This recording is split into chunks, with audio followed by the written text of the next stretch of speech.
पाठानुसंधान के छठे भाग में हम आपके साथ चर्चा करेंगे कि लिपि के विकास की जो अवस्थाएं हैं वो कौन कौन सी होती हैं। यानी किसी भी लिपि का जो विकास होता है वो धीरे धीरे क्रमिक गति से आगे बढ़ता है। तो इसमें सबसे पहली जो अवस्था है वो है चित्रलिपि की। दूसरा जो महत्वपूर्ण बिंदु है इसका वह है भाव संकेत लिपि और तीसरा है मध्यवर्ती लिपि। चौथा जो इसका पड़ाव आता है वह है ध्वनि लिपि। जब ये चौथे पड़ाव में प्रवेश करती है तो यहाँ पर आपको दो चीज़ें देखने को साफ साफ नजर आएंगी। पहली है अक्षरात्मक लिपि और दूसरी है वर्णात्मक लिपि। अक्षरात्मक लिपि और वर्णात्मक लिपि जो है ध्वनि लिपि के ही दो रूप आपको दिखाई देंगे। तो अब हम विस्तार से चर्चा कर लेते हैं कि चित्रलिपि क्या है।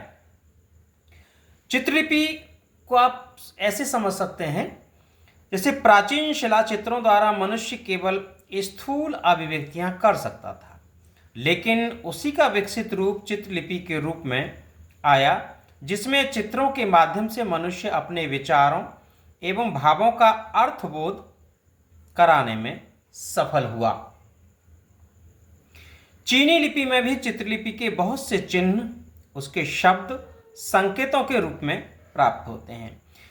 इस लिपि द्वारा कथा भी प्रकट की जाती थी, लेकिन ध्वनियाँ इसके द्वारा अंकित नहीं की जा सकती थी।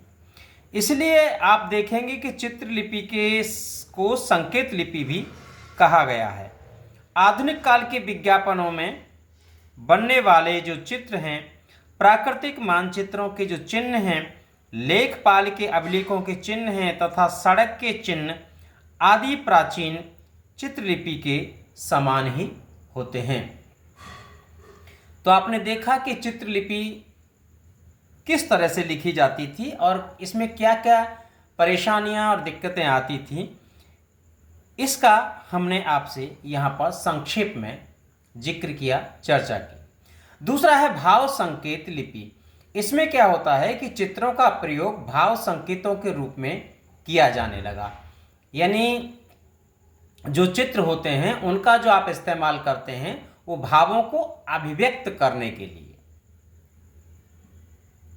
इस्तेमाल किया जाता है। जैसे उदाहरण के तौर पर आप इसमें समझेंगे कि अगर सूर्य के बारे में कोई बात कहनी है या सूर्य के लिए चित्रलिपि में आपको कोई काम करना है तो आप बताएंगे कि इसमें सूर्य का चित्र बनाया जाता था। यानी सूर्य को दर्शाने के लिए, दिखाने के लिए, उसके बारे में चर्चा करने के लिए आपको सूर्य का चित्र बना हुआ मिलता था। लेकिन अब क्या हो गया है, अब उसके स्थान पर एक वृत्त पर्याप्त है। ये बात अलग है कि जब आप वृत्त बना देते हैं तो वो वृत्त चंद्रमा का भी संकेत हो सकता है, सूरज का भी हो सकता है, यानी जितनी गोल चीज़ें हैं सभी का हो सकता है। और दूसरा इसमें एक बिंदु महत्वपूर्ण और है, दो स्त्रियों के चित्र से झगड़े का भाव। यानी अगर दो स्त्रियों का चित्र बना है तो उससे आपको ये संकेत मिलेगा कि दोनों के बीच में कुछ न कुछ झगड़ा अवश्य है। ये पहले समझने की गतिविधि थी। पर्वत और मनुष्य के साथ अगर कोई चित्र बना है तो ये संन्यास का भाव है। लेकिन आप समझेंगे कि पर्वत और मनुष्य के साथ अगर चित्र बना है तो केवल संन्यास का ही संकेत थोड़ी देगा। हो सकता है प्रकृति और मनुष्य के बीच के संबंध को बता रहा हो। खैर, आपने देखा कि किस तरह से भावों को व्यक्त करने के लिए हम लोग भाव संकेत लिपि का इस्तेमाल करते थे। तीसरा है मध्यवर्ती लिपि। लिपि के विकास की इस स्थिति को बहुत से लिपि शास्त्री नहीं मानते हैं, लेकिन भाव संकेत लिपि और ध्वनि चिन्हों के मध्य स्थिति की लिपि होने के कारण इसे मध्यवर्ती लिपि के नाम से ही जाना जाएगा जब तक इसका कोई विशिष्ट नाम न हो। चौथा जो है वो है ध्वनि लिपि। चित्रलिपि और भाव संकेत लिपियां श्रम साध्य थीं, यानी इनको करने में, बनाने में, व्यक्त करने में बड़ी मेहनत लगती थी। इसलिए कुछ विचार और भाव प्रकट करने में समय भी अधिक लगता था। जाहिर सी बात है, किसी का चित्र बनाएंगे, किसी का कुछ बनाएंगे तो उसमें बड़ी मेहनत लगेगी, यानी विचार और भावों को आपको बताना है तो बहुत समय लगता था। इसलिए कुछ ऐसे चिन्हों का निर्माण किया गया जो कुछ ध्वनियों के प्रतीक थे। इन्हीं प्रतीकों के संयोजन से वह कठिन से कठिन भाव एवं विचारों को व्यक्त करने में समर्थ हुआ। यानी मनुष्य ने कुछ इस तरह के चिन्ह बनाए जिनके माध्यम से वह अपने भावों को व्यक्त कर देता था। ध्वनि लिपि के दो रूप सामने आते हैं। सबसे पहला है अक्षरात्मक लिपि और दूसरा है वर्णात्मक लिपि। जब आप अक्षरात्मक लिपि की बात करेंगे तो इस लिपि में प्रत्येक ध्वनि चिन्ह में केवल एक ध्वनि न रहकर ध्वनि समूह रहता है, यानी उसमें ध्वनियों का समूह जुड़ा हुआ रहता है।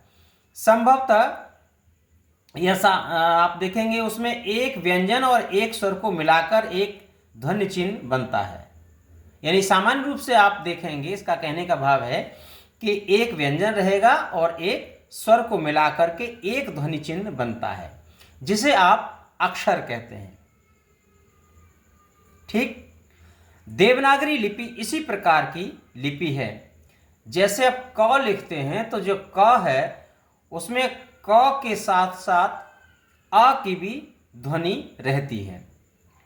जैसे देवनागरी में आप अगर लिखेंगे नगर तो पहले न लिखेंगे, उस पर नीचे हलंत लगेगा, इसका मतलब है उसमें अ जुड़ा हुआ है, प्लस अ, ग प्लस अ, र प्लस अ।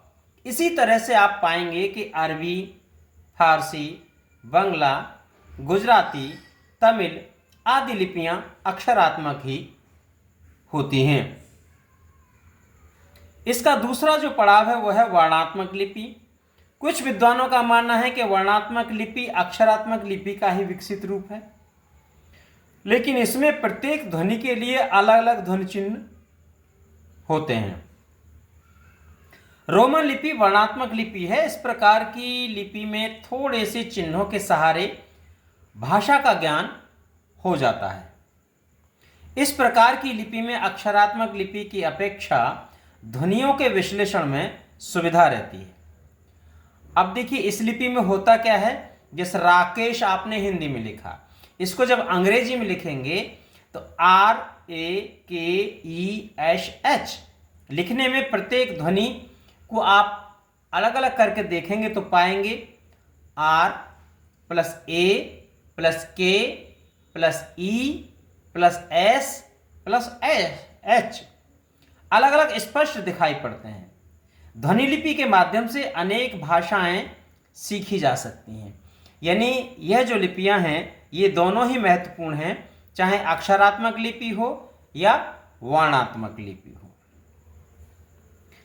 अब हम आगे का जो वीडियो है उसमें आपसे आगे चर्चा करेंगे कि पाठ सुधार क्या है, कैसे होता है, कितने तरह की संभावनाएं वहाँ पर बनती हैं। आज के लिए बस इतना ही। बने रहिए हमारे चैनल पर और आपके सुझाव आमंत्रित हैं। आप कोई सुझाव देना चाहें या किसी चीज़ के बारे में अधिक जानकारी चाहते हैं तो हमारे चैनल पर आप कमेंट करके बता सकते हैं। वीडियो कैसा लगा, आप बने रहिए, आपको मिलते रहेंगे नए नए वीडियो अपने विषय से संबंधित। धन्यवाद।